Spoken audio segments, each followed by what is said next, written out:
Hi, I want to talk to you about how important follow up is in your wedding business. So, follow me today as we talk about this together. The fortune is in the follow up. 10 keys to master following up with your potential clients. The consultation is just the beginning. Once you start talking to them and you've nurtured time with them, you're going to have a consultation, but that really is just the start of once you have that information together. So, why is it that following up is so important? Well, that's what I'm going to talk to you about today. You see, in wedding sales, there is a trifecta here that really makes everything come together. One is the consultation, the second is the proposal, but the third is really the follow-up. So you have to have all three of those come together, and that's what produces the higher sales.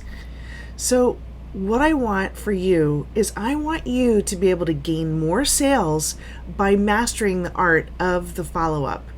And so these keys are going to be something that you'll start to see and recognize as you start to do more in your business. Tip number 1 is when you consistently follow up, it puts you ahead of winning the sale. So when you are detaching yourself from the when of the sale, like when is it going to happen? When is it going to happen? When's the right time? It actually, when you detach from it, you'll start to see that you'll know the when to sell itself. So it's going to become evident the more you do consultations and the more you think about this. But oftentimes it happens during the follow-up process, and that's when the sales happen, right? Sometimes we get someone that will buy right then and there in a consultation, but most often it's when we follow up. So did you know that over 44% of business owners don't follow up after the first meeting? I don't want you to be one of those. I want you to be able to succeed, and the biggest part of that, as you can see, is following up. Tip number 2. Marketing requires consistent communication. After the consultation, it's still about marketing yourself to be able to continue to do that, right? So great results don't happen after one interaction.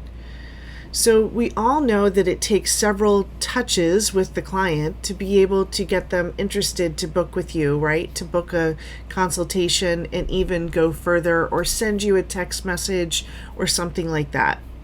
But you have to stay consistent between each interaction or purchase, essentially, so that you stay top of mind. So you already generally do that when you start with contacting them. They see your things, they interact with you, they get into the process of asking you for a consultation. You're going to follow up. You follow up with, I'm sure, with emails and things like that, already with pricing for them or something like that. This is what keeps you top of mind. So you want to consistently follow up with them. Next, you never want to leave a meeting without agreeing to the next steps, because not every meeting will result in an immediate sale. So you have to agree on what the next step is. When they walk out of your office, like the consultation room, or you close out the Zoom call, you end it. You want to make sure that both parties know what is the next step. People love to do what they say they're going to do. That means you need to do what you say you're going to do. So if you say you're going to follow up with them, or hey, I'm going to send you your proposal within the next week, within the next 2 days, within the next 48 hours, however way that you put proposals together, you want to say with integrity, here's what I'm going to do, and you're going to follow up with that. You get agreement from them, and that's what makes it even better. The 4th key is to ask. And this seems so simple, but it's way more than that. There's actually more to it. So if you actually are talking to them, okay, Number 3 was never leave the meeting without the next steps. When you talk about what are the next steps, you ask them, what is the best way to contact you? When I have the proposal done, what's the best way to contact you? And they could say, I'm a texter. I love getting texts. I answer that way better than email. So then you know, okay, I'm going to be able to reach out to them via text. Or they're like, it's better for me if I just get an email from you. So then that way I'll know. I check my email several times a day. You could take it one step further and you can say, I'm guessing you get a lot of email. So is there a better way to get in touch with you? Or what's the most important way to get in touch with you? So some people, you could just take it a step further and say, oh, I'm sure you get a lot of email. What's another way? Pick up the phone, texting, whatever way it is. You want to mimic whatever way they're talking to you. You want to talk to them back. And I know that it is so difficult these days to keep up with all the different ways, but it's really good to think about how they're communicating with you so that you can communicate better with them. Now, if you get a verbal commitment from them, your response is going to go up tenfold because, again, people like to do what they say they're going to do. Key number 5 is the fastest way to lose the sale is to not follow up at all. And we've talked about this a little bit on the very first time, when we're talking about you have to follow up in general, but there's so many things that happen, right? We've all been there. There's things that happen to us on a daily basis that just keep us from following up and doing the things that we say that we're going to do. You want to make sure that you put a system into place, that you have it automated, and you have it ready to go so that after the meeting is done, you can kind of put it on autopilot to be able to get what you need to do. Now, if you take the time after a consultation, set aside a time immediately after the consultation so that you can actually go ahead and work on the proposal. Set aside that time. You can actually get the proposal done and work on it right then and there while things are fresh in your mind. Put the notes in where you need to. So you want to keep a consistent sequence after these meetings. For instance, you can do, an email that goes thank you and it just recaps something that was talked about. You can also do that you're going to follow up in so many days. You can follow up with that recap. Like, let's say they love text. You can say thanks so much in a text. Loved meeting with you. As I said, here I'm going to follow up with you however many day time with the proposal. Then you want to make sure you follow up with something that's meaningful, and you want to mention something that was discussed in the consultation. And it could be a personal item. For instance, it could be about their dog, or it could be about something you have in common, or tastes that you have in common, things that you like. The more professional your follow-up, your system, your automation, the more professional they're going to be with you as well. Step number 6 is, depending on the offer, most people don't buy right away. Like I said earlier, most times when you're doing a consultation, a lot of people won't buy then and there. They want to see a proposal from you. So when you do that, you'll start to see that people will respond better to you.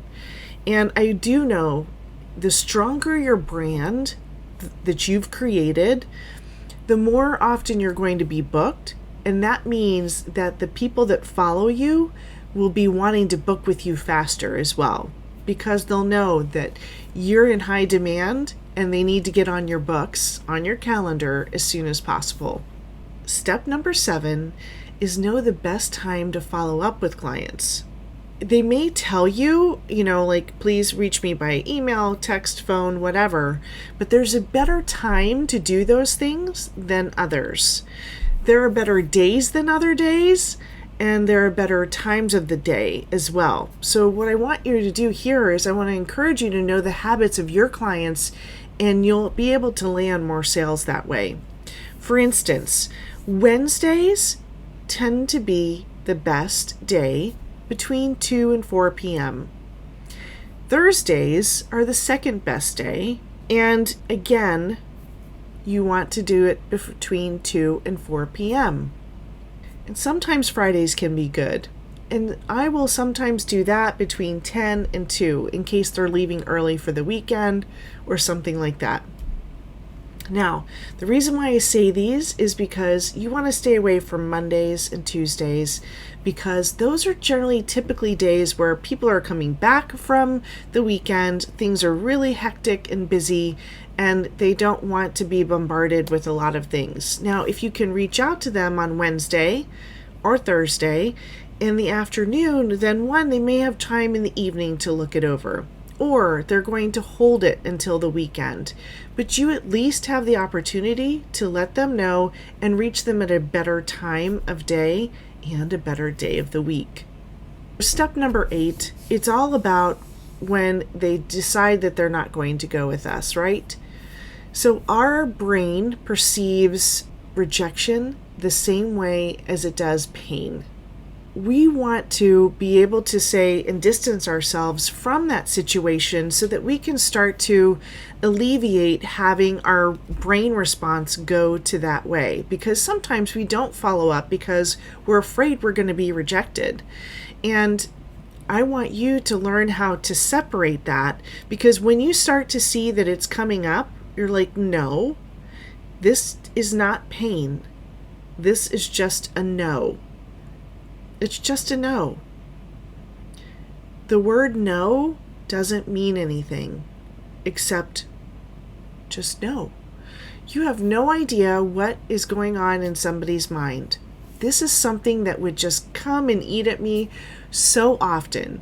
And I don't want it to be the same for you. So you have to kind of get your brain rewired here in the neurological senses of how you're thinking about someone saying no to you, that we've decided to go with another florist. It could be for a myriad of reasons. And, it's not a reflection of you. You have to say that, okay, I am not in a flight or fight mode.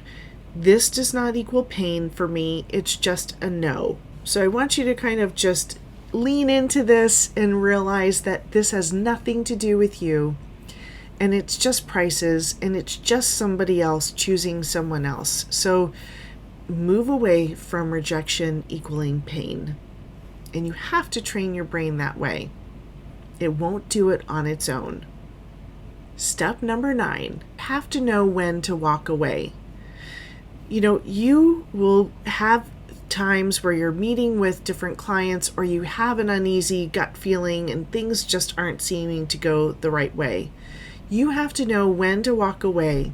And generally, it's when you know that they don't have a desire to work with you, or they've crossed your boundaries. You've let them know that, hey, I don't accept phone calls after a certain time in the evening, or no, I don't work on Mondays, or on Mondays, I don't respond to calls or texts because I am working on processing flowers and getting things in for the week.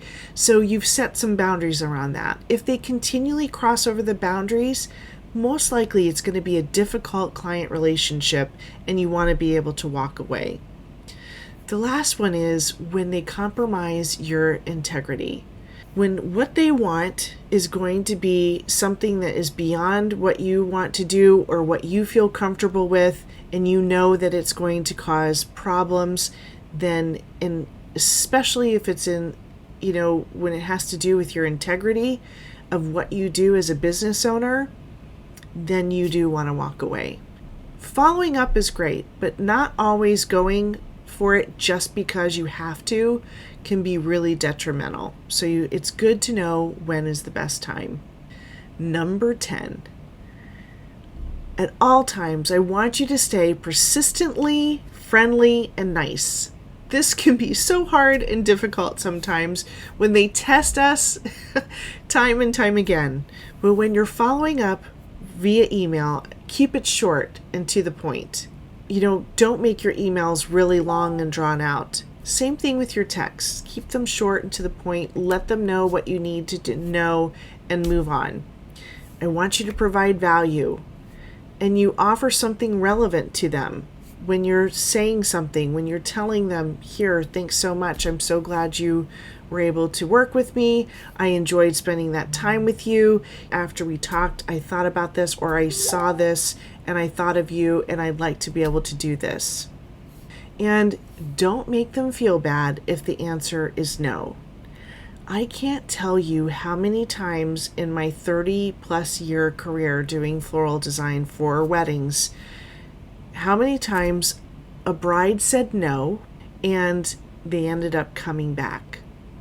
When someone says no, oftentimes I will just let them know in an email back, I'm so happy that you found someone to take care of you for your special day, and I wish you well, and I can't wait for you to enjoy and have that vision come to life for you.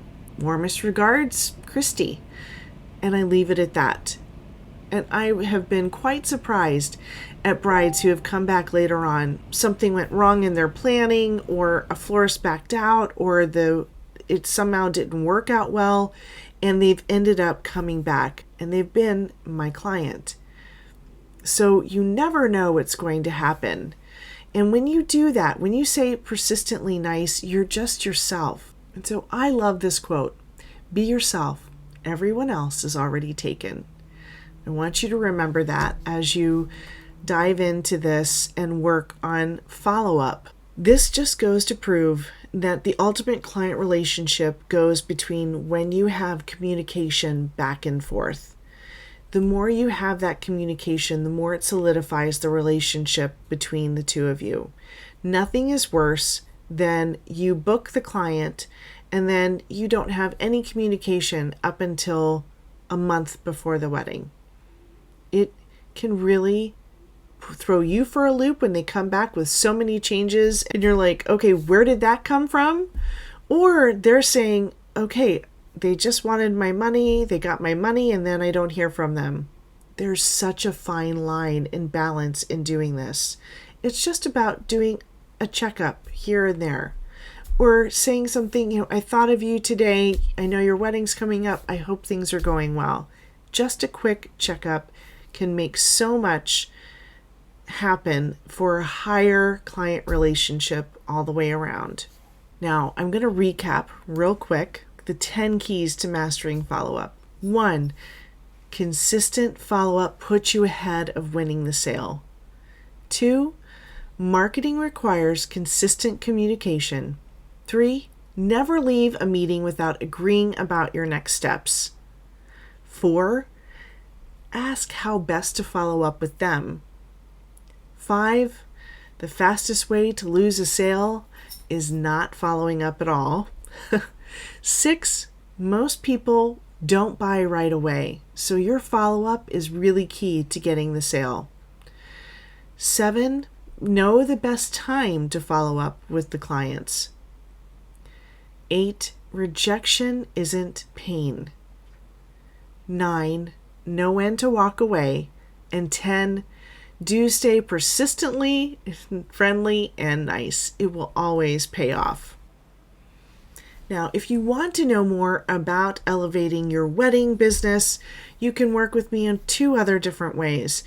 One is my Wedding Brand Bootcamp, where it's all about telling your wedding brand story and creating your brand values. If you haven't done anything like that before, I really think that this is the perfect way to do it. It's a 5-day boot camp, and we dive right in. I help you build your story by you talking about your experiences with your audience and working out and figuring out what your brand values are so that you can communicate that with your audience as well.